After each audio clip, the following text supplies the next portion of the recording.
Добрый вечер. В Таллине 17:00. В это время на АРУ ТВ в прямом эфире разговор с экс-депутатом эстонского парламента, эстонским политологом Арне Верла. Арне, здравствуйте, рады вас видеть. Добрый вечер, добрый вечер. Я хочу начать с вопроса, как по-вашему началось ли контрнаступление вооруженных сил Украины? Мы видим, что в последние дни беспрецедентно активизировались удары по территории России при помощи дронов, по инфраструктуре. Мы видим диверсионную деятельность. Мы обсудим подробнее и вторжение в Белгород, которое случилось буквально после нашего предыдущего стрима с Арне. Как вы считаете, это можно назвать началом контрнаступления, или оно уже идет, это его какая-то первая фаза? Ну, конечно же, это уже как бы смехотворно, что там ждут контрнаступления. Но Украина каждый день ведет борьбу с Россией за освобождение своих территорий. Зачем мы должны какое-то контрнаступление ждать? Украина и так борется и с теми силами, которые у него есть. Все очень сложно, потому что люди погибают в войне, и не надо думать, что сразу где-то появляются какие-то новые люди, которые там вы готовы там бросить как бы пекло где-то там на фронтах. Поэтому надо быть осторожным в всех этих делах. Украина и так много делала в ходе этой войны. Требовать еще каких-то там героических как бы, дел не надо просто. Это нагнетание, бессмысленное нагнетание. Будет, не будет это контрнаступление, это решает военное руководство Украины. Будут силы, будут возможности, обстановка. Они пойдут, конечно. Но сейчас, конечно же, мы понимаем, что были большие потери под Бахмутом. У России были огромные потери, конечно, но и у украинской стороны тоже были потери. И сейчас надо как бы там смотреть, сколько этих сил осталось там и куда их можно как бы тратить.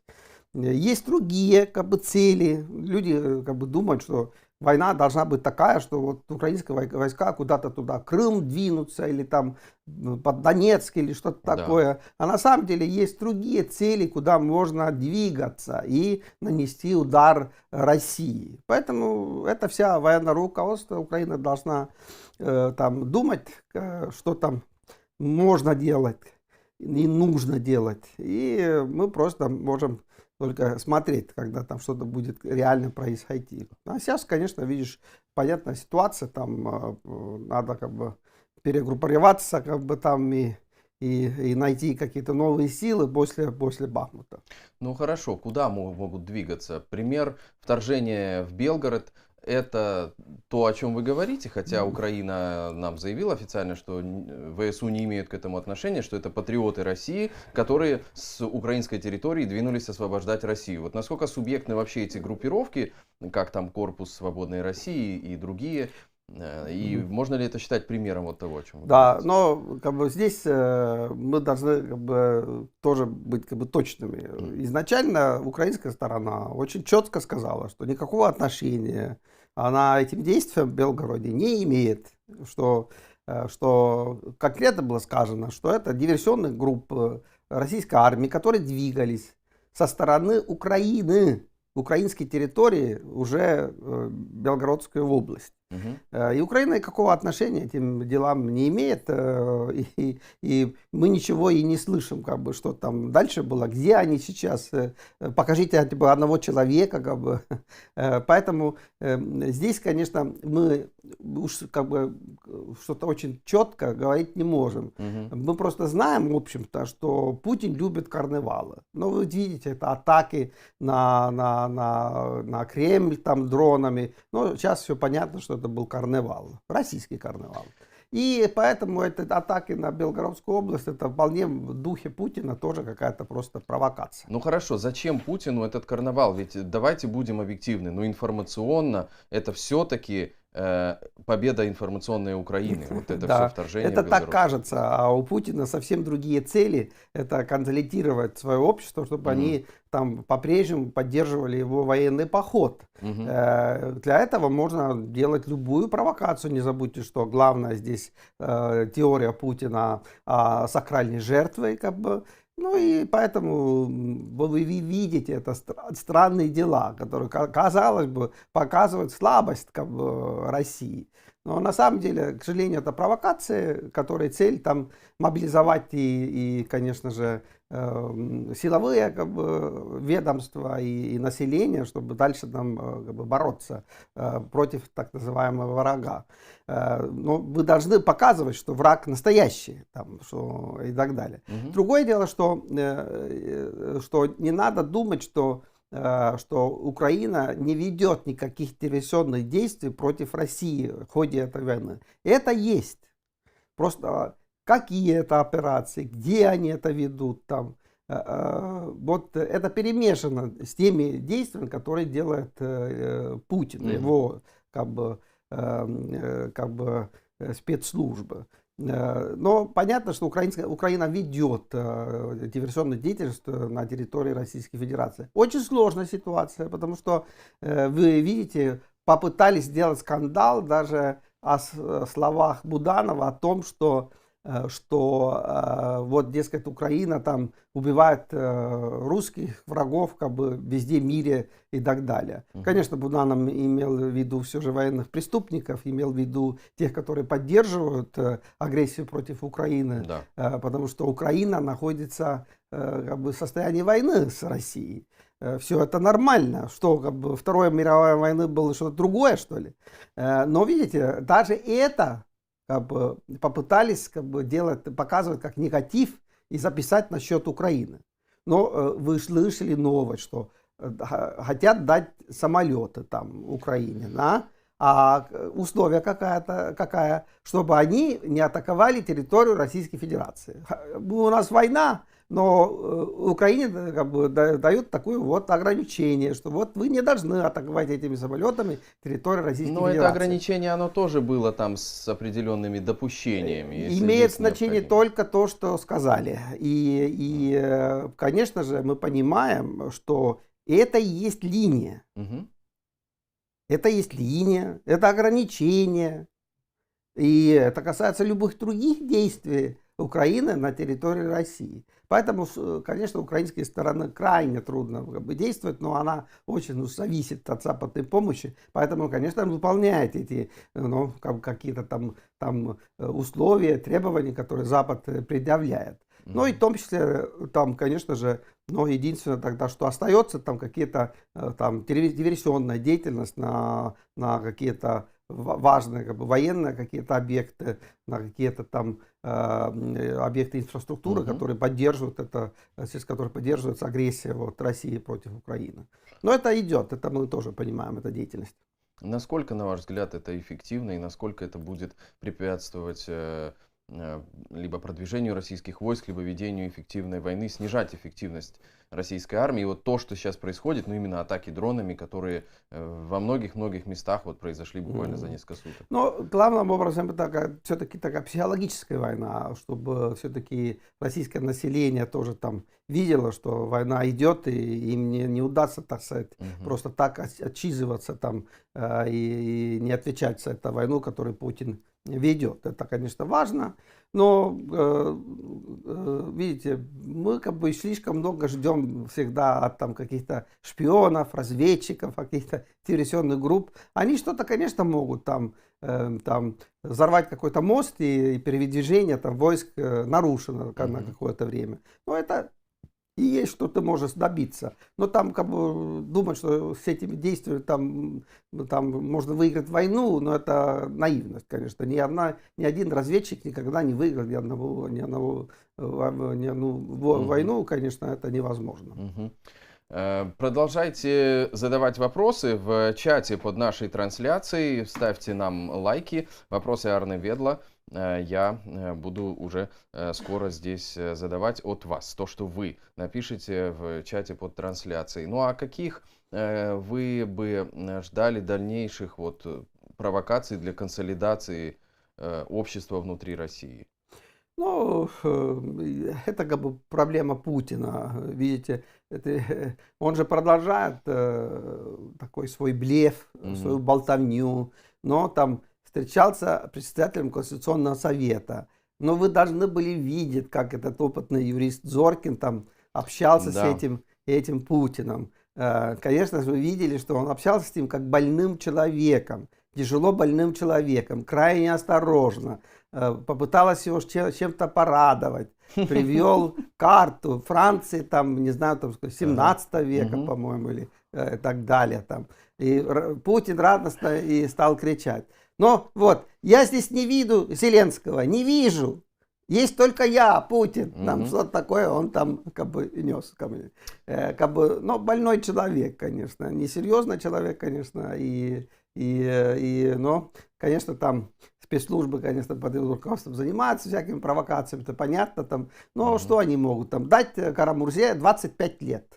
Что, как бы, вот и все, как бы, там хилая, как бы, карнавал с дронами, атака на Кремль. Но все смеются, потому что, понятно, дрон как бы поднялся из Люблянки, конечно, там, из внутреннего двора ФСБ, там, Мгм. здания, и упал, как бы, Мгм. там, рядом с этим куполом. Но несерьезно это все. Но Путин любит такие дела, так что там ждите каких-то очередных там новостей от Пригожина, от Кадырова и такой болтовни и пустоты. Но вот эта встреча с Зоркиным, о которой вы сказали, мне кажется, она вписывается в кампанию по раскрутке того самого дедушки, о котором сказал впервые Пригожин, что вот дедушке это нравится, но дедушка мудак. И вот мне кажется, Зорькин вел себя ровно в этой же, значит, кампании. Он пришел к дедушке с какой-то картой, значит, чтобы Да, а ему дедушку нравятся порадовать. такие вещи. Он, я говорю, радостно он там закричал, что видите, нету никакой Да, Украины на да. карте. Он как бы был рад как бы, по поводу этого. Но, конечно, Зоркин-то как бы хитрый человек. Ну и карте, конечно, не было и России, конечно, потому что Мгм. никакой России тогда не было. Было Московское царство, конечно. Да. И так что не надо на карте искать ни Украину, ни Россию, конечно. Это было... Ну, а может быть, и хотели показывать, что дурак, конечно. Но здесь, конечно, он понял, как бы, и Мгм. все-таки выдавил, что да, Московское царство, да, Республика, понимаешь, там, да, Украина был, вот, Польша, там, да, что-то Мгм. там нес такое. Но понятно, что именно общались, как бы, с ним вот таким образом, как будто бы он тяжело Да, больной да, человек. это транслируется. В чате дядюшка Ау приветствует нас. Здрасте вам, дядюшка Ау. Можете и вы свой вопрос задать нашему гостю. Ли Хуэй проехал с туром по разным, значит, городам и весям и, в общем, предлагает вполне официально от имени Китая признать за Россией захваченные территории и прекратить огонь. Это вот продолжение, следующая серия, значит, от Си Цзиньпиня после 12 пунктов. Да, это есть 12 пунктов Си Цзиньпиня. Это не на пустом месте. Так. Люди как бы, тоже как бы, иногда не понимают, хотя мы это 1000 раз здесь говорили. Есть американская концепция, которую представил Чак Мэтлок, бывший посол Соединенных Штатов Америки в Москве. Да. Это рейгановский посол, он очень уже возрастной человек, конечно, но очень уважаемый человек, который там в think-танках Америки работает и предлагает свои идеи. Мгм. Вот его идея о том, что Украина не знает границы своей безопасности, и вообще Украине не нужно никаких Донецк и Луганск, конечно же, это популярная идея, и нашел, конечно, отклик, в том числе и в Пекине. Так что это там такая международная коалиция как бы, от Америки до Китая. Мгм. И они вот и говорят, что как бы, в Украине это не нужно, это Донецк, Луганск, поэтому как бы, в какой-то форме там, это же не значит признание как бы, оккупации, а просто там временно там тогда будет в руках России, а будем строить там коммунизм уже на тех территориях, которые Украина сохранила за собой. Вот где идея. Эта идея как бы везде. Мгм. Это везде. От Макрона до Пекина, до Лулу, до президента Бразилии, до там, Африки и так далее. Все предлагают эту идею. Как бы. Но и понятно, что теперь, что вот скандал же был в том, что когда это предлагал как бы, наш Си Цзиньпинь в Москве, это кончилось скандалом. Мгм. Казалось, что еще Россия может хотеть. А вот, видите, Путин хочет продолжать войну. Вот Мгм. что он хочет. И он и продолжает такую, не война, не мира, понимаешь, какие-то там, действия, война патрулей уже, потому что Да, большие да. там, больших как бы, боевых действий после Бахмута и нет, как бы. Но вот какая как бы вещь. И атаковать там бесконечно ракетами там украинское население, убивать еще пару русских бабушек где-то там в Киеве или Чернигове, понимаешь. Мгм. Но вот действия Путина. А это как бы шизофренический мир. Друзья предлагают мир, а Путин не хочет. Но другое дело, что, конечно, украинская сторона тоже как бы не намерена как бы, согласиться на хотя бы временную оккупацию России своих территорий. Ну, Он конечно. требует, чтобы Россия ушла из оккупированной территории. Это справедливое требование. И это на самом деле интерес Российской Федерации. Потому что Российской Федерации это Луганск и Донецк вообще не нужны. Это путинская фантазия. Все Да. правильно. Но пока вот Путин держится за эту позицию, так сказать, Китай, смотря ситуацию вперед, там попытается это как-то там навязывать миру выгодные как бы для Путина условия, хотя Путин это сам не понимает. Но как бы вообще какой-то ужас, как бы, но ничего не поделать. Вот такая вот сумасшедшая там руководит Кремле, поэтому вот такая сумасшедшая, конечно, ситуация. И ничего нового мы здесь не узнали, это была позиция, это мы видели, и потому что, в общем-то, в интересах Китая быстрое заканчивание конфликта, Мгм. и мы уже понимаем, что добиваются быстрого заканчивания этого конфликта и Байден, и другие, там, Макрон, и другие лидеры Ну, мира. как-то плохо у них получается. Но они говорят, что ну, как они могут там диктовать Зеленскому там, Мгм. прекратить военные действия. Они могут это делать, конечно, поэтому такая ситуация, конечно, и есть. Но мы, еще раз говорю, должны быть реалистами. Давления на государство могут быть различными. Только-только Financial Times, это все-таки одни из самых серьезных изданий как бы, в мире, опубликовал статью, где Мгм. говорил, что в общем-то как бы, ресурсы для Украины только для сентября. Что к сентябрю Мгм. все-таки все это должна кончиться, вся эта Мгм. история. Мгм. Ну вот, посмотрим, как это будет развиваться. Еще есть время, как бы Украина там еще может делать что-то на фронтах, но посмотрим. Но ведь Украина действительно беспрецедентную помощь получает. И огромное количество новых вооружений, которых до этого не было. Я имею в виду дальнобойная артиллерия высокоточная, которая уже работает. И внутри Украины сейчас наблюдается определенный и подъем духа, и официальные украинские лица, и военные чиновники говорят, что скоро будут решающие события, которые изменят уже ход войны и переломят ее. Это все-таки в какой-то степени для западных партнеров такие заявления, или все-таки это мы увидим в течение ближайших пару месяцев Но что-то мы серьезное? понимаем, что вопрос в деньгах. Да. Есть разговоры, что Зеленский задолжал и населению, Зеленский задолжал в том числе и военным. Это плохая ситуация, ничего хорошего в этой ситуации нету. Понятно, что пока вот так, что Украина нуждается постоянно в денежных влияниях, как бы на систему там украинских финансов, западной помощи, Мгм. потому что по-другому нельзя. Мгм. Но говорят, что денег нету, и как бы нужно деньги. Конечно, есть разные возможности эти деньги получить, мы, может, об этом тоже поговорим, Мгм. но пока вот так, как бы, что денежная ситуация сложная, но поэтому, конечно, нужно там что-то и говорить, и обещать, и так далее, и тому подобное. Но что касается конкретной военной ситуации, еще раз говорю, что это военное руководство должен решить, что там разумно, что неразумно, и все-таки безразумием, так сказать, как бы так сказать, рассудными действиями заниматься не надо, конечно. Надо думать, что там конкретно можно добиться какого успеха, конечно. Мгм.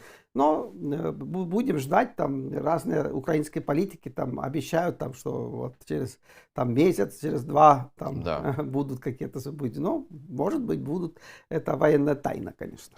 Да, это правда. И мы много тайн, вот в том числе на этой неделе были утечки, что на самом деле Израиль с первых там недель войны, буквально с первой недели, уже активно помогал Украине и консультациями военных специалистов, и другими видами помощи, и это все очень тщательно скрывалось, поэтому, наверное, существует до сих пор определенный такой пласт этой информации, который мы не знаем, сколько на самом деле Украине оказано помощи, и какой потенциал Украина имеет для серьезных контрдействий. Но, честно говоря, то можно как бы там делать большую тайну, но как бы Путин эту тайну узнал, конечно, и вы видели, сколько акций было делано против как бы, Израиля, там все эти, то стали стрелять из газа, там, то там террористы там кромсали людей Израиля. Это все, конечно, российская рука, российских спецслужб, конечно. Вот они мстили Израилю за эту помощь Украине. Путин не скрывал свое раздражение Израилем с этими всеми делами, конечно. Но хорошо, что как бы, помогли, это хорошо. Но здесь есть одно как бы, обстоятельство, и мы как бы, должны быть честными. Там, Да. А то как бы, хотят, что все врали все время.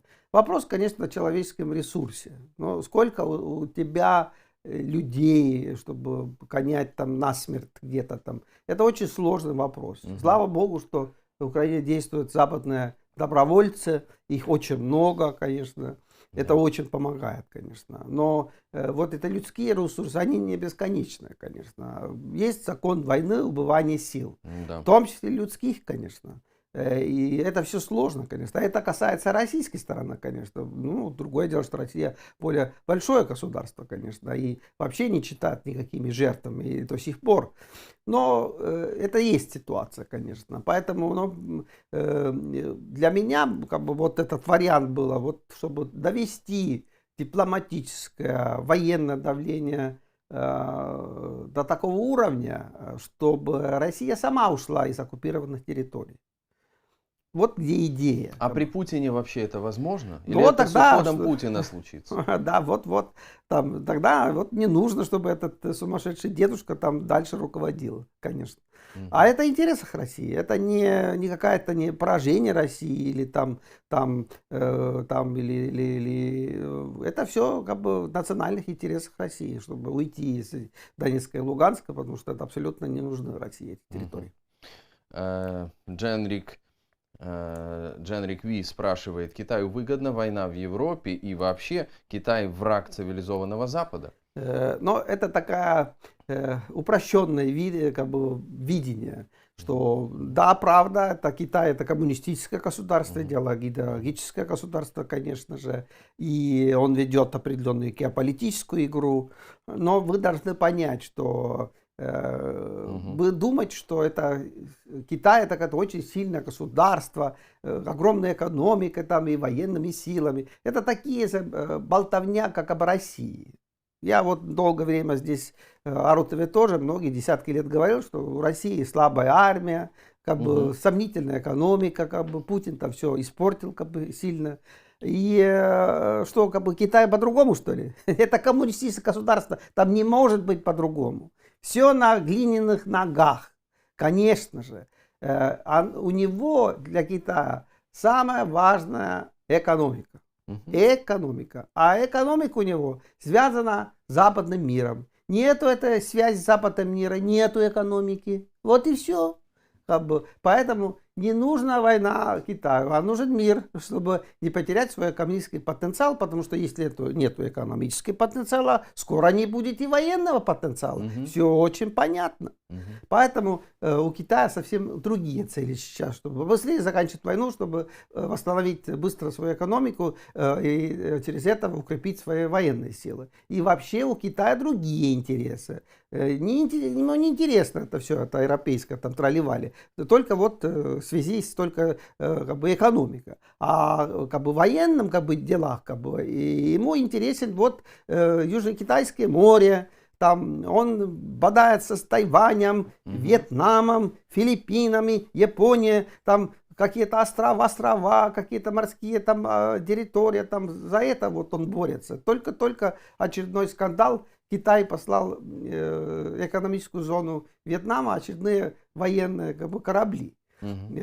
Заметьте, два коммунистических страны там борются друг с другом. Смешно, да. Но они боролись, как вы помните, во время уже Дэн Сяопина, там был огромный поход Китая против Вьетнама. Так что они борются за вот эти территории, конечно же. И вот такая вот ситуация. На самом деле. Китай действительно никогда не вмешивался активно в европейскую политику, но сейчас, в том числе и в Украине, но в экспертном сообществе очень много говорится о том, что, в общем, Украина воюет с Китаем. Нет, конечно. Это и есть такая провокация, где была идея России гонять Украину в изоляцию, чтобы вот украинская сторона объявила бы всех врагами. А на самом деле все очень просто. Конечно же, у Индии, у Китая собственные интересы, национальные интересы. Можно, конечно, их корить за это. Но мировое сообщество это и делает, конечно. Но это не значит того, что Украина не должна иметь дипломатическое отношение с этим государством, и она не должна вести с ними переговоры, обсуждать там вещи и так далее. Конечно, она должна это делать. Это большие игроки. Китай еще постоянный член Совета Безопасности ООН. Конечно, надо вести дипломатию, а не болтать, как некоторые там украинские эксперты любят делать. Но очередная неудача, конечно, это отмена встречи с бразильским президентом, который, конечно, неприятный субъект, там большой друг Владимира Владимировича, но это тоже большая страна, и с ним нужно вести переговоры. Это не имеет значения, что это Лулу там говорит, этот президент Бразилии, а просто надо с ним вести переговоры. Но очередной раз провалили это мероприятие очень плохо. У нас тут, значит, МИД Российской Федерации разразился заявлением, что Россия будет, значит, адекватно действовать в ответ на какие-то провокации против военной российской группировки в Приднестровье. А что это вдруг они тут вспомнили про Приднестровье? Конечно же, мы здесь с Арутевым много раз это говорили, что если мы говорим о том, что нужен какой-то успех Украины, нужно какое-то давление на Россию, то это прежде всего забрать у России Приднестровье, конечно. Как мы видим, молдавская сторона ничего не делает, чтобы там получить назад это Приднестровье военным путем. Неплохо было бы, если бы украинская сторона вмешалась в эту ситуацию и разгромил бы группировку российских войск вот именно в этом Приднестровье. И забрал бы это Приднестровье. Это было бы большое дело. Другое дело, что вы должны понять, что очередной раз Украина связана там очень с обещаниями своим западным партнерам, которые не были заинтересованы в этом деле. И поэтому это до сих пор не случилось. Хотя это очевидная цель, и это можно было добиться этой цели. Это было в интересах, надо сказать, Европейского Союза, это было в интересах НАТО, Украины и, конечно же, приднестровского народа, который бы через вот такую оккупацию Украины перешел бы сразу в Европейский Союз, они все богатства там получили бы от Европейского Союза, потому что Молдавия, финансовую помощь. Да, Молдавия оказалась сразу в Европейском Союзе, и в НАТО, конечно, благодаря. А как это с точки зрения международного права? Это же получается, Украина аннексирует кусок молдавской территории, или как? Да, потому что, как вы понимаете, в международной практике это значит, что молдавская сторона согласна. Но молдавская сторона не согласна, вы же понимаете, вы слышите их заявления. Там одно дело, что говорит российская сторона, это не важно, а важно, что суверен говорит об этих делах. А он не очень тоже поддерживает все эти дела. А на самом деле это надо было бы делать, конечно. А у вас есть понимание, почему? Мне кажется, потому что они с этим Приднестровьем и молдавские власти много лет связаны всякими олигархическими, контрабандными, коррупционными схемами. И, как говорится, кишиневские власти там тоже в доле от этой приднестровской всей истории. Это сложная история. Поэтому им не хочется, конечно, Да, это тоже сложная история, но, конечно, если но есть такая возможность, чтобы прекратить оккупации Приднестровья со стороны Российской Федерации, но это было бы как бы святая цель и решила очень многие проблемы. Но пока вот есть такая ситуация, что и Запад не готов к этому, и Молдавия что-то там крутит по поводу этого вопроса, и поэтому пока этой ситуации нет. Хотя это было бы как бы реалистическое как бы действие стороны Украины как бы, в связи с тем, что вот что Россия вытворяет там на Донбассе и Херсонщине. Если кто-то нас смотрит, может быть, из Молдовы и Приднестровья, напишите, как там изнутри это видно, народ вообще, какой точки зрения придерживается по поводу там перехода куда-нибудь этой территории. Это интересно, можете написать это в комментариях, в чате под нашей трансляцией. Ну, тем более, есть же у Украины сейчас бесхозный Порошенко. Я вот не знаю, куда он, он что-то уезжал куда-то, его там не пускали, по-моему, обратно в Украину. У Порошенко как раз таки, который в Бендерах, в приднестровском городе Бендеры, прожил большую часть жизни, в общем, и можно назвать его местным жителем, который, может быть, мог бы как-то на этой территории быть каким-нибудь администратором, может быть, временным, или в какой-то еще форме. Да, но у него там отец директорствовал там в Транснистрии, и, конечно же, он эту обстановку там хорошо знает, но мы помним, как Саакашвили назначали губернатором Одессы. Там, но, видите, там могут же молдавские власти от Порошенко там это самое молдавское еще гражданство, понимаешь. И он местную обстановку, конечно, хорошо знает, и как бы знаем, там большинство жителей Приднестровья это украинцы, конечно же. Да, это правда. Да, так что это тоже было бы вполне возможно, конечно, если Зеленский этого хотел, но не думаю, что Зеленский этого хочет.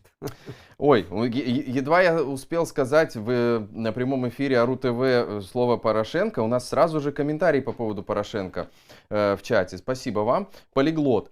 А почему вы сказали, что у Порошенко проблемы с алкоголем? Аргументируйте вашу мысль. Я думаю, что вы оговорили Петра Алексеевича. Он прекрасный семьянин и хороший отец. Неужели вы повелись на пропаганду? Я, правда, не знаю, к кому обращено. Кто из нас говорил? Арне, вы говорили, что у Порошенко проблемы? Ну, у самых разных людей самые различные проблемы. И я Петру Порошенко хорошо отношусь. Это опытный государственный деятель, который неплохо занимался экономикой Украины, когда он был президентом. Были, конечно, у него большие проблемы. Люди тоже как бы не хотят это понять, что одно дело нынешняя поддержка Запада Украины. Но, извините, какая была обстановка, когда президентом был Порошенко? Там, что его очень там поддерживали все эти западные государства. Да, этот Меркель там с этим Аланом просто и думали, как его быстрее продать. Как бы. Поэтому, конечно, в ее время была просто сложнее ситуация намного. И поэтому там всякие были компромиссы, странные и не странные. А что касается личной жизни, ну что делать там? У самых разных президентов самые различные всякие там могут быть проблемы, но не думаю, что это как бы особенно мешал там Петра Порошенко быть успешным. Он успешный, конечно, человек и продолжает как бы играть большую роль украинской политики, конечно. Он, конечно, и кандидат в президенты, и думаю, что будет и кандидировать и на следующих как бы выборах. И он один из как бы реально там претендентов против Зеленского. Да. Потому что, конечно, это особо надо подчеркнуть, что, конечно, вокруг Зеленского очень много странных людей, которые предлагают самые странные идеи. Но вот отказ от как бы, выборов, от демократии, это, конечно же, ведет к тому, что все эти приглашения Украины в Европейский Союз и НАТО, конечно же, остаются как бы на таком бумаге, потому что приглашать-то можно, но надо еще закончить там переговоры о вступлении и вступать туда. Но если нету демократии, это невозможно. Так что нужно выборы как бы, с кандидатами, различными кандидатами, которые в различных позициях. И только так. Даже во время вот, военной обстановки, конечно. Даже вот военной обстановки. Ну а как вам сейчас кажется, Зеленский проведет выборы так, как это будет в соответствии с выборным законодательством, или он военное положение использует как-то? Но слышно самое как бы худшие как бы прогнозы по поводу этого. Но не забудьте, что как бы Черчилль отменил выборы. Нет. Что там у него, как бы, японцы там не оккупировали какие-то там части Британской империи, что ли? И так далее и тому подобное. В военной обстановке Черчилль, как руководитель демократического государства, провел выборы.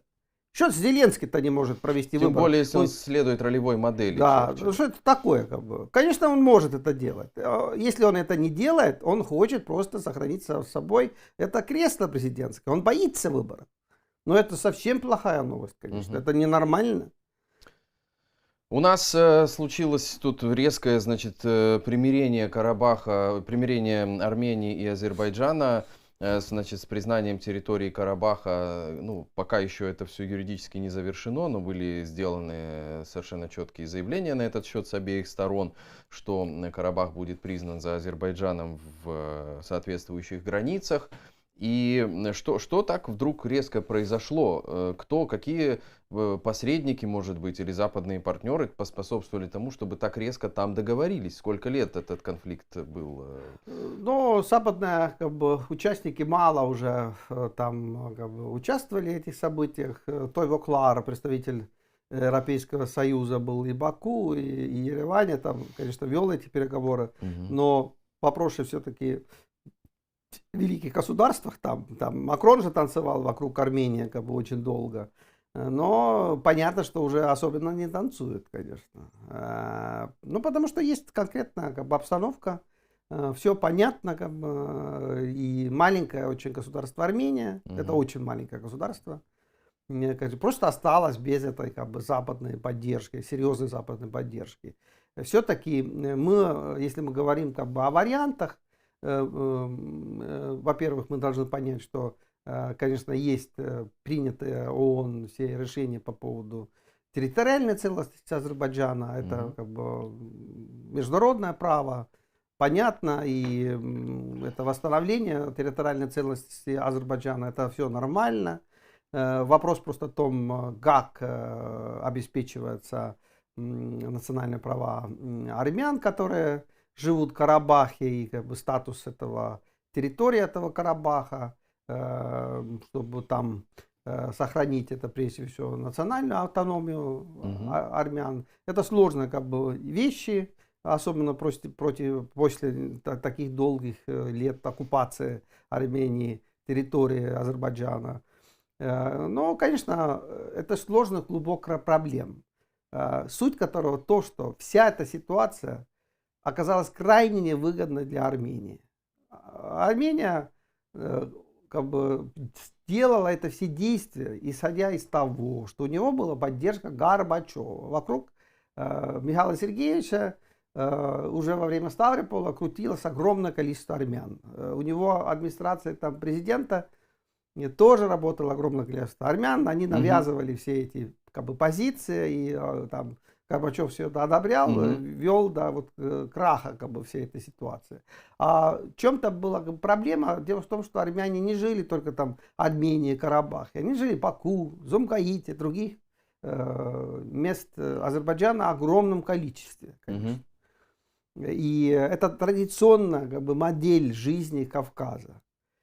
То, что люди должны были уехать как бы, с родных мест, это ничего хорошего не означало. Кроме того, конечно, хоть и оккупация Армении, территории Азербайджана, еще там должны были как бы, уехать там огромное количество азербайджан из своих как бы, родных мест. Все это катастрофа, в общем-то. И, конечно же, вот результат мы видим, как бы, ничего. Да. И вопрос, как решить эту как бы, ситуацию, и мирным, конечно, путем, и делать так, чтобы Армения прежде всего получила какие-то экономические выгоды из новой ситуации. Вот где как бы идея. Но то, что как бы, там они уступают Армении, Азербайджану, конечно, связано с тем, что у них нету как бы такой сильной поддержки уже не то, о России мы вообще не говорим, Путин их предал, конечно, но и как бы западные партнеры там резко убавили как бы эту поддержку Армении. Мгм. И не забудьте, что есть какие-то цели, есть какие-то возможности. Да.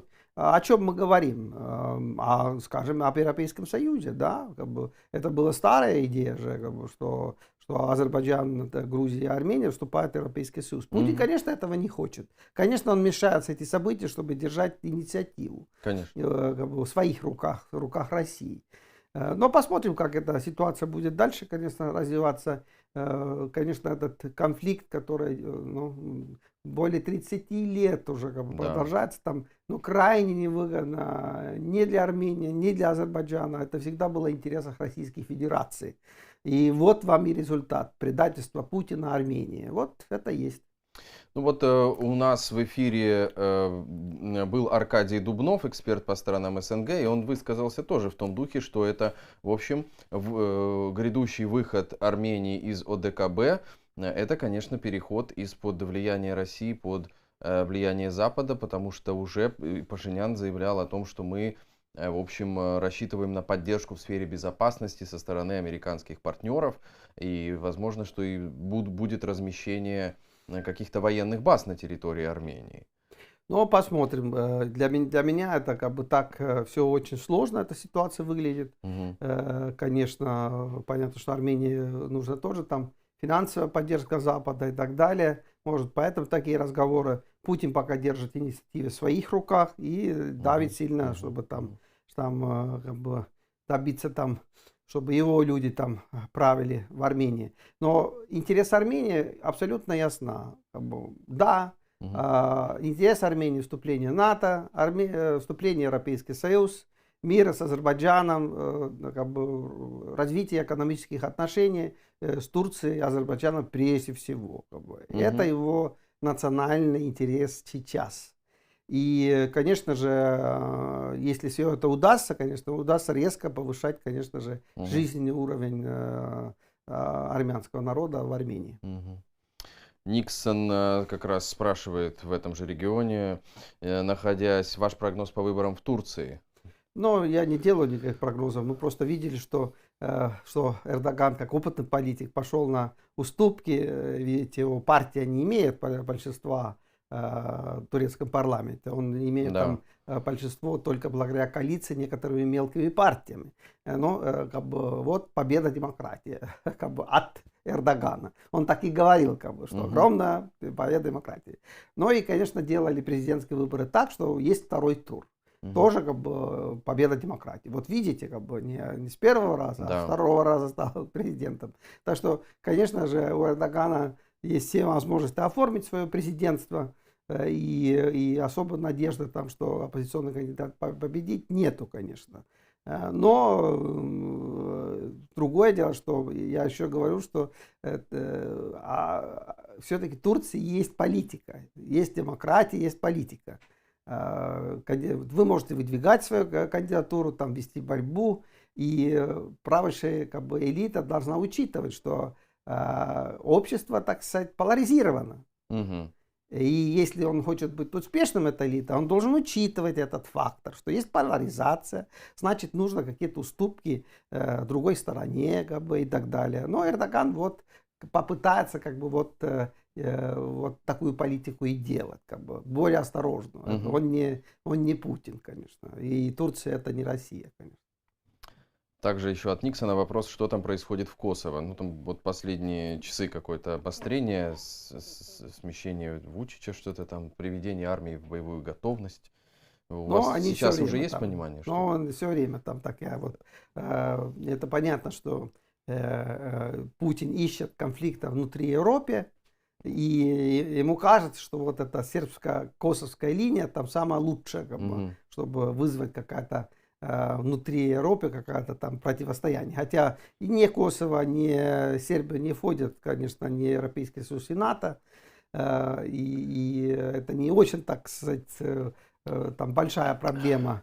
они сами между собой должны, прежде всего, там, выяснить это отношение. Но, как вы знаете, там просто есть какие-то территории внутри Косово, где живут сербы, и вокруг этого идет там обсуждение, как бы решить их как бы проблемы. Надо сказать, что то, что проблема есть, мы понимаем, что сербские люди хотят в составе сербского государства, и, конечно, они хотят туда войти с территориями, на которых они живут. Это объективно такой конфликт.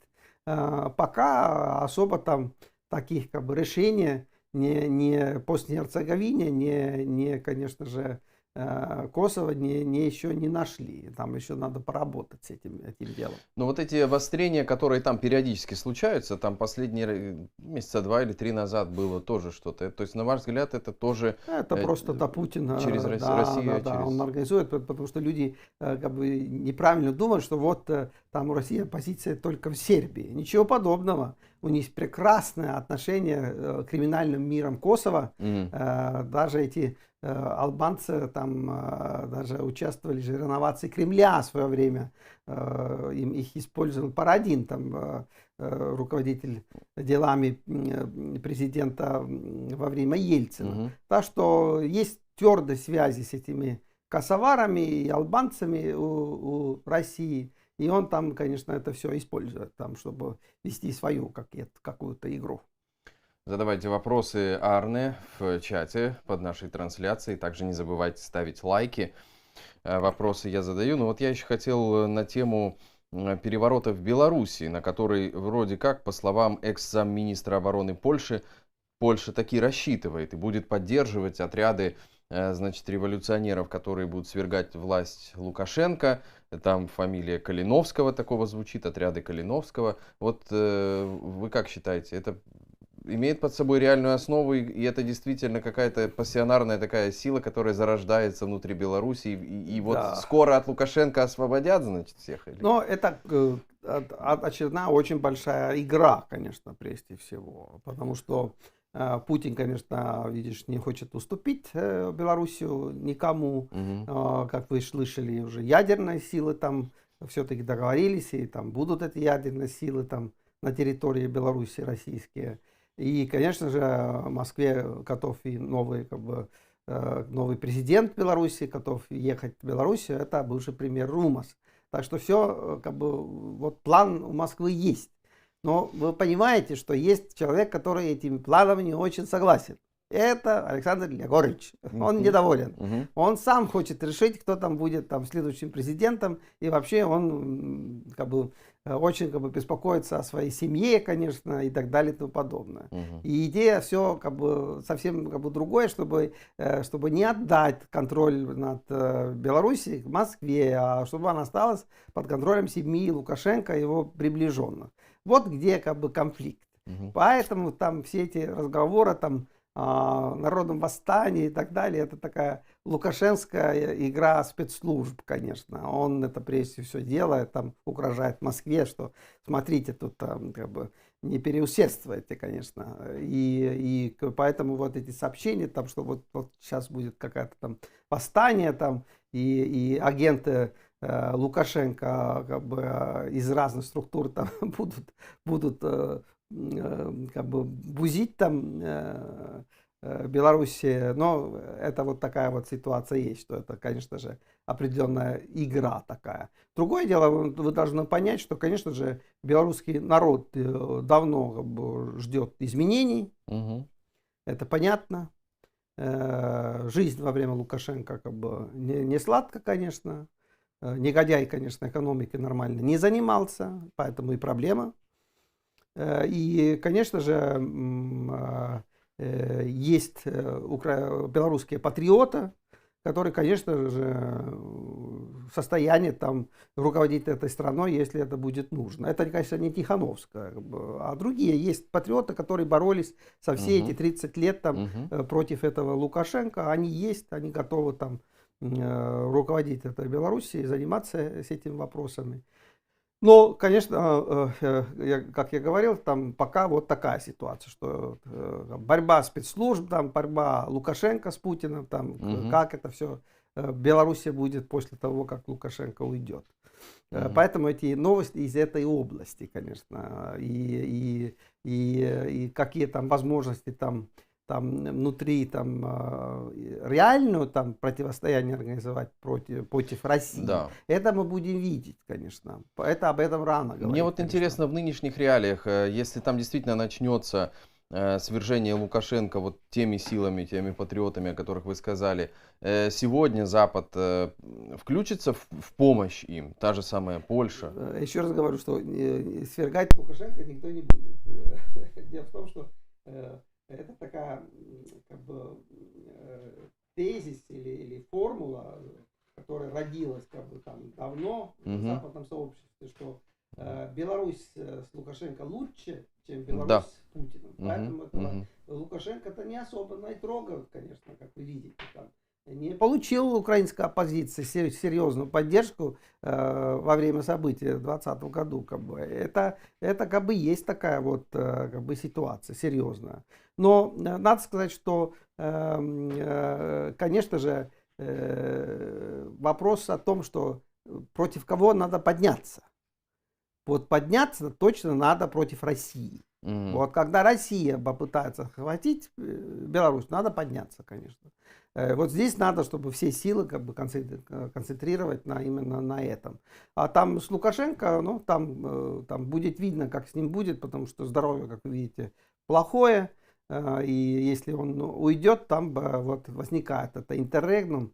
И надо это, конечно, использовать для того, чтобы оторвать Беларусь от России. Но Ну, будет это делать трудно, конечно. но все-таки то, что они разместили там, это тоже непонятно, в какой кондиции находящееся это ядерное оружие. Мы ведь не понимаем вообще, насколько это блеф, а насколько это реальность, и что реально оно может, это оружие, что им можно сделать. Но оно же не спасет Лукашенко. Нет, это не для спасения Лукашенко. Наоборот, это для того, чтобы там у Лукашенко отобрать власть. Мгм. Путин ненавидит Лукашенко и, конечно же, давно мечтает, чтобы этот деятель ушел бы с поста президента. Вот что Путин хочет на самом деле. Сейчас использует это Лукашенко, да, в ходе войны его очередной раз использовали на все 100%, заставили делать его там самые различные вещи. Мгм. Но идея Москвы в другом, чтобы как бы, переход власти другому человеку, более молодому, более адекватному человеку. Мгм. Вот где идея Москвы. Понятно. Никсон спрашивает, после вступления в НАТО Швеции и Финляндии доля взносов Эстонии вырастет или упадет? Куда? Ну, после того, как добавились в НАТО Швеция и Финляндия, насколько изменятся взносы Эстонии, спрашивает Никсон. Да, да. Но видите, как бы здесь о взносах не дело, конечно, а дело, конечно, о том, что каждое государство должно тратиться на военные цели. Мгм. Цель там 2% было когда-то из внутреннего валового продукта, Мгм. там поддержите там вот все эти военные дела. Мгм. Сейчас, конечно, все видят, что нужно увеличить как бы оборонные расходы. И Эстония вот точно будет это делать. У него и так как бы уже значительно превышает эти расходы, эти процессуальные дела, Мгм. которые там НАТО и раньше были, но будем еще больше как бы тратить на вооруженные силы. И, конечно, одна из как бы целей там составить как бы нормальную такую логистическую систему там с Финляндией и Швецией, чтобы, если чтобы вот именно финская и шведская армия успела бы поддержать эстонскую армию там в любом конфликте. Так что об этом, конечно, думают и занимаются. Видите, конечно, российская пресса не хотела это показывать, но только вот, скажем, французские войска делали огромный десант в Эстонии. Мгм. Там как бы красивая такая картина, там как французские десантники там как бы занимались десантом в Южной Эстонии, там провели огромные учения. Ну Мгм. и, конечно, огромное количество британских, конечно, солдат здесь Эстонии тоже вели как бы крупные учения. Так что западные союзники здесь постоянно ведут крупные учения, не для того, чтобы, конечно, напасть на Россию, а чтобы быть готовым ответить России, если Россия там что-то там хотя бы попытается предпринять. Но поэтому Финляндия и Швеция, и вступление, конечно, там НАТО критически важно для Эстонии, потому что оттуда можно как бы самым коротким путем получить тоже как бы серьезную поддержку. Ну и Никсон еще тут до этого спрашивал, когда Эстония вступит в состав России. Такой вопрос от Никсона. Вы тоже можете задать свой вопрос в чате под нашей трансляцией, продолжайте это делать. Да, но видите, Эстония и Россия, конечно, имели стародавние как бы отношения. Вы должны понять, что как бы здешние племена эстонские активно участвовали в разных походах викингов на Европу, о составе как бы дружин Киевской Руси там на Царьград. Как бы старые такие военные отношения. И не забудьте, что все-таки европейские части России тогда жили финно-угры, никаких славян там не было. Так что, это как бы стародавние такие родственные даже отношения там людьми, которые жили в нынешней территории как бы России. И были, конечно, разные периоды. Там Иван Грозный попытался захватить Эстонию. Мы помним, каким поражением это кончилось, катастрофой для русского государства. Так что все-таки в составе России Эстония оказалась только в 18 веке. Петр Великий, конечно, там организовал там военные действия против Швеции. Но даже тогда Эстония осталась как бы автономной частью Российской империи. Здесь все-таки немецкие рыцари главным образом командовали этим делом, а губернатором в Эстонии был Петр Аугуст Фридрих, герцог Хольштейн-Бек. Это прямой мужской предок нынешнего английского короля Чарльза III. Так что здесь была большая довольно автономия. И можно сказать, что там в Российской империи там эта обстановка изменилась, там, ну, может быть, 100 лет перед тем, как империя прекратила существовать. Так что, ну, да, Эстония была как бы в составе Российской империи, но это было, честно говоря, не очень долго, как бы, но там влияние этой Российской империи на уклад жизни эстонцев, может быть, была нулевая на самом деле. И поэтому, конечно, восстановление там или создание эстонского государства там в этом плане и выглядело абсолютно как бы нормальным, и даже большевистская Россия должна была это признавать. Поэтому все это признано, Эстония самостоятельное государство, и никаких идей, чтобы там кто-то имел бы возможность там включить Эстонию в состав России, нету. И даже угрозы такой нету. Но другое дело, что, видите, Путин угрожает военным образом там. Ну вот, для этого тоже надо готовиться, конечно. Но, честно говоря, перспектив там, что кто-то там будет захватывать Эстонию или оккупировать снова, это нулевая. Ну да, согласитесь, прогноз. Что то, как об этом думали год-полтора назад и как это представляется сегодня, это уже как у нас в Одессе говорят, две большие разницы. Совершенно по-другому, и вряд ли уже сегодня можно ждать активных действий сюда, на Балтию. Да, но вот видите, как бы это же вот такая обстановка, что Дмитрий Анатольевич обещает как бы парада в Берлине, а как бы трудом как бы там могут захватить только один Бахмут. Но нету это как бы великой России, огромная армия, которая что-то может делать. Можно, так сказать, делать прогноз. Если Россия сунется в Эстонию, ну, будет еще хуже, чем там в Украине, конечно, потому что здесь, конечно, уже огромное количество натовских войск квартировано здесь в Эстонии, так что будет очень сложно там России там что-то там вообще куда-то добраться в Эстонию. Вот очень хороший вопрос задает здесь в чате под нашей трансляцией Белка, как раз к этому же разговору. Почему жили рядом долго эстонцы и русские, а результат развития кардинально разный? Слишком большая Россия страна, что ли? Это тоже, конечно, надо учитывать, что какие там условия развития России. Это понятно, конечно. Но вы должны понять, что люди, конечно, они живут в каких-то фантазиях. Они реально думают, что Эстония всегда была где-то там в составе Российской империи. Но этого же не было. Эстония долгое время была в составе Римской империи немецкого народа. Была такая империя огромная в Европе. Да. Он вот там был, а не в России.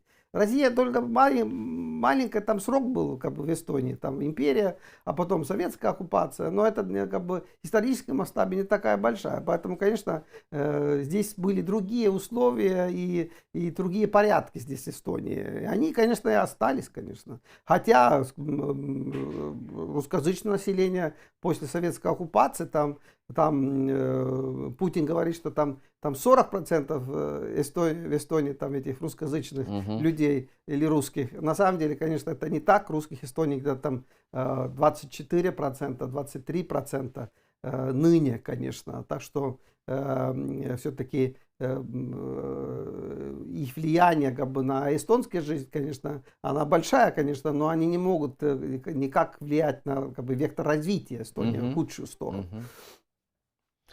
К американским делам перейдем. Генерал Браун назначен на пост председателя Объединенного комитета начальников штабов. И в Украине большие ожидания от этого, что вроде бы как он более ястреб, чем генерал Милли, который был до него. И Украина может рассчитывать теперь на большую еще помощь, на большую поддержку со стороны США. Так ли это, на ваш взгляд? Ну, в общем-то, понятно, что случилось. Милли более как бы сильная личность. Вы помните, как он там отобрал ядерные кнопки у Трампа, как-то тот был президентом. Но это как скандал, конечно, но это показывает, какая личность как бы Милли. Что касается Брауна, это паркетный генерал, конечно, он просто летчик. И во время Обамы там всегда проблема, что слишком мало чернокожих генералов. И Обама вот выбрал вот этого полковника и дал какие-то короткие сроки ему 3 генеральских как бы звания там подряд. Так что это паркетный генерал, конечно, удобный для Байдена, потому что понятно, что Байден хочет сам командовать там всеми этими делами, и Милли мешал ему. Думаю, он мешал и Остину, нынешнего министра обороны, а тот как бы серьезный человек, это серьезный генерал. Остин это как бы был серьезным военным деятелем, но, может быть, был какая-то конкуренция Милли, ему тоже как бы хотелось, чтобы было бы более покладистый там человек на посту начальника комитета штабов. И поэтому это решение, конечно, нормальная ротация, конечно, и я бы как бы никаких особых как бы не ждал как бы изменения, но только может быть в этом плане, что линия Байдена будет как бы более важным в деятельности этого генерала, чем это было во время Милли. Но это попадает в парадигму там конфликта между республиканцами и демократами, или это не стоит вносить сюда в предвыборный контекст? Ну нет, это не тот как бы случай, просто это бюрократ, который там занимает определенную должность, что-то там он должен где-то дать там подпись, быть согласным. И Байден видит, что это человек больше согласен Белым домом, конечно, чем Милли. И вот и все, конечно. Что касается отношений Байдена на Украине, не надо здесь тоже как бы быть наивным. Там понятно, что Америка активно поддерживает как бы Украину, но это не значит, что там все позиции Украины и США, там они совпадают, конечно, не совпадают. И это проблема, и, конечно, в этом плане там появление этого Брауна мы еще не знаем, как влияет на эту ситуацию. Потому что линия Байдена усиливается. Еще подчеркну, усиливается. А какая у него линия? Что он хочет? Он хочет переизбраться. Конечно. А для этого нужен мир. Вот где проблема. Ну, получается, 2 конкурента сейчас у Байдена. Это Рон Десантис и потомок Кеннеди, которые, в общем, с одной и с другой стороны ему будут противостоять. Какой у вас вообще прогноз, вот если эти 3 кандидатуры брать, как они будут там бороться? Дал интервью Стив Форбс. Это очень как бы известный мультимиллионера, представитель семейства Форбса, который как бы долгое время владел известным журналом Forbes. Он, конечно же, важный и политический деятель, он кандидировал на пост кандидата президента от республиканской партии. Он там тогда проиграл, конечно, не стал кандидатом от республиканской партии, но он набрал серьезные политические очки, серьезный и уважаемый как бы деятель. И он дал вот комментарий по поводу всех этих дел предвыборных в Америке. И он вот говорит, что вот его убеждение, что Байден не будет кандидатом в президента в 2024 году, что все-таки ему не дают такую возможность, и демократы не найдут решение, чтобы был бы другой кандидат. А тогда как бы совсем другая ситуация, конечно же. Если будет как бы хороший кандидат, где вы как бы взяли, что республиканцы должны победить? Такого нету, конечно. Если будет реальная борьба, то, конечно, а что значит реальная борьба? Реальная борьба, что демократы выдвигают кандидата, который проходит. У демократов много левых взглядов людей, которые не проходят. Всякие там Сандерсы и другие такие вот деятели. А проходит белый человек из Южного штата, который как бы говорит разумные вещи. Вот кто проходит. Поэтому и Байден тогда прошел, несмотря на свой возраст. Но теперь, конечно, как бы серьезная проблема с ними, благодаря возрасту и болезням. Да. И сейчас надо другого такого кандидата из юга Соединенных Штатов Америки найти. Как это там процесс проходит, найдут ли они, не знаю. Но вот это как бы гамма, как бы, как победить республиканцев, как бы понятно, как это должна делаться. Но посмотрим, что будет. Что касается республиканцев, то у них не ясна ситуация, потому что у них праймерис, конечно.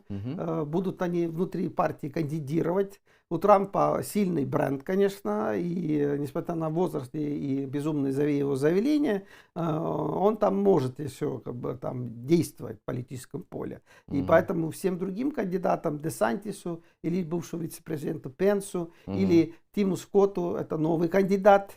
Это новый кандидат, который поддерживает большие там толстосумы олигархи Америки. Это сенатор чернокожий из Южной Каролины. Там. И вот как бы, он сейчас как бы, попытается тоже как бы кандидировать.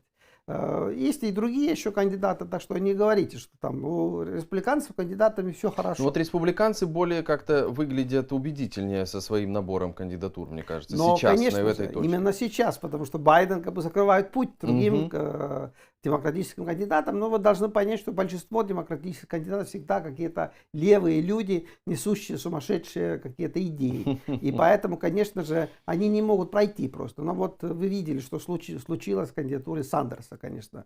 Он социалист и несет черт знает что. И он не мог пройти. А чтобы пройти, надо, чтобы вот был бы более такой умеренный кандидат.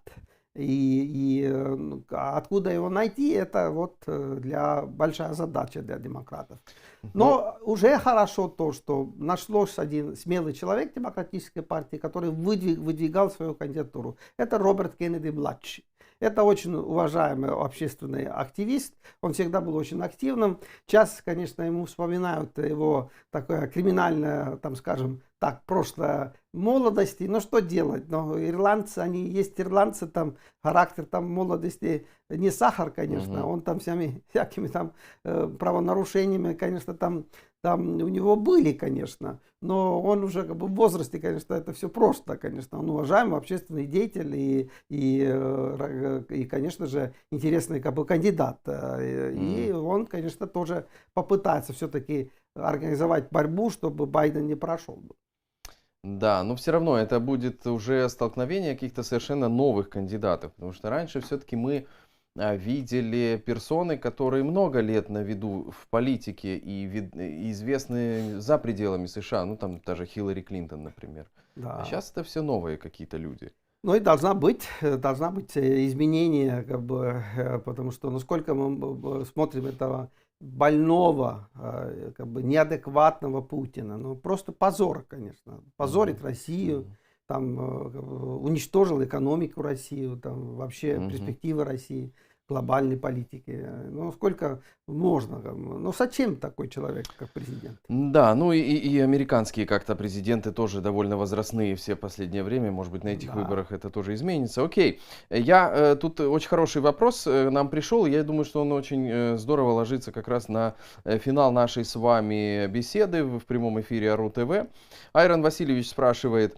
Добрый вечер, Арне. Расскажите, пожалуйста, о эстонских героях, борцах с советской властью, лесных братьях. Мгм. Но, видите, это как бы такая сложная как бы история. Э, э, Конечно же, советская оккупация уже в 1940 году. Ну, вы же понимаете, что такое был сталинский режим. Это, конечно, бесконечные репрессии, расстрелы там. Попались там прежде всего в Эстонии богатые евреи. В Эстонии жило где-то 5000 евреев. Эстонской республики. Конечно, это была элита эстонского общества, юристы, врачи, музыканты, богачи. И, конечно же, как более богатая часть населения, советская власть считала его социально опасным, как бы, опасными людьми. Их захватывали, расстреливали. И в 1941 году, видите, мы тут говорим о каких-то там депортациях. Там. Ну вот, там огромное количество евреев было из Эстонии депортировано Сталиным. Конечно, и многие и погибли там в Сибири. Вот такие были порядки. Но что мы говорим о там эстонцев или там эстонских военных, все они там были все время, так сказать, ходили под мечом, конечно, они, конечно же, были в опасности все время, и многие уже и первый год оккупации тоже погибли. А некоторые люди были хитрые, сразу как бы бежали в лес от советской власти. И, конечно же, уже после заканчивания уже немецкой оккупации и наступления советских войск то же самое. Вы же должны понять, что же эта советская власть делала. Просто она нуждалась, конечно, мобилизованных, конечно. Надо было найти людей, которые бы дошли бы до Берлина. Но, конечно, это смешно выглядело, потому что, конечно, вчера еще какие-то мальчики там были мобилизованы, немецкие там части, там легион там, а тут им говорят, что надевайте там как бы красноармейцы все эти шинели и вперед, понимаешь. А многие как бы не понимают это. Русские люди вообще не понимают, что происходило в Советском Союзе. Что вот люди, которые вчера были в регионе, завтра уже они уже оказались там в составе Красной Армии и вперед на Берлин, понимаешь. Но вот такая вот жизнь. А многим это не нравилось, конечно. Они тоже бежали как бы лес. Там как бы, Эстонии леса довольно большие там. И там где-то там спрятались там, и получили там поддержку местных сельчан, там могли пережить и зиму и так далее. Были герои, которые там еще там 50-е годы еще боролись против советской власти, там стреляли там этих коммунистов, там мало не покажется, конечно. Но надо сказать, что здесь как бы еще там исторический экскурс. Дело в том, что если вы обратитесь как бы в интернет, вы найдете операция «Джангл». Это огромная такая была как бы операция. Дело в том, что началась уже холодная война, и западные, конечно, разведцентры посылали, конечно же, диверсантов, или даже не диверсантов, просто группа как бы разведчиков на территории России, которые здесь, Советского Союза, которые здесь вот должны были инфильтрироваться уже на местное население и жить. Это были, конечно же, местные люди, там эстонцы, которые оказались на Западе, а тут его бросили назад на территорию уже Эстонии, которая была оккупирована Советским Союзом. И они тоже как бы действовали. Другое дело, что если вы обратитесь с этим всем документом, видите, что им очень не повезло. В Лондоне действовал Ким Филби, знаменитый предатель. И он все это предал, конечно, предал и передал информацию советским спецслужбам, и многие из этих групп, конечно, провалились, оказались в руках советских, конечно же, оккупантов, спецслужб. Но это тоже, как бы, так можно говорить, лесные братья в этом, как бы, что они тоже делали в лесах, боролись против советской власти, потому что они были эстонцы, они были против оккупации. Так что все это, как бы, было. Но, честно говоря, сложная, как бы, ситуация, как вы понимаете, это определенная такая борьба, где погибли, конечно, и люди, погибли эти лесные братья, конечно. Но, как бы, вот элемент того, что иногда говорят, что никто не боролся против советской власти. Это неправда. Мгм. Эстония, как бы, независимое было государство, и никто это советской власти, конечно, не хотела. И вот, как бы, это, если мы говорим о успешной эстонской поющей революции, то основа именно это. Мгм. Полное отрицание вот всей этой советскости. Людям не нравилась, как бы, вся эта коммунистическая партия, Советский Да. Союз, все это, как бы, тролливали. Они полностью отвергали это. И поэтому легко было, как бы, Эстонии перейти уже на новый этап. Потому что если мы смотрим постсоветскую, как бы, территорию, что там происходило, то все-таки обмывание мозгов многих, как бы, бывших, как бы, советских республиках играло очень большую роль. И некоторых до сих пор играет большую роль. И там совсем другая обстановка, чем была в Да. Эстонии. Ну и мы видим это все налицо и по экономике, и по другим сферам, как Эстония, какой путь она прошла от развала Союза до нынешней временной точки. Да. Спасибо, Арне, огромное за интересную беседу. Спасибо всем, кто сегодня присылал вопросы, ставил лайки, писал нам комментарии. Как обычно в прямом эфире РУ ТВ мы с Арне Ведла в 5 вечера по субботам. Арне, спасибо большое. Да.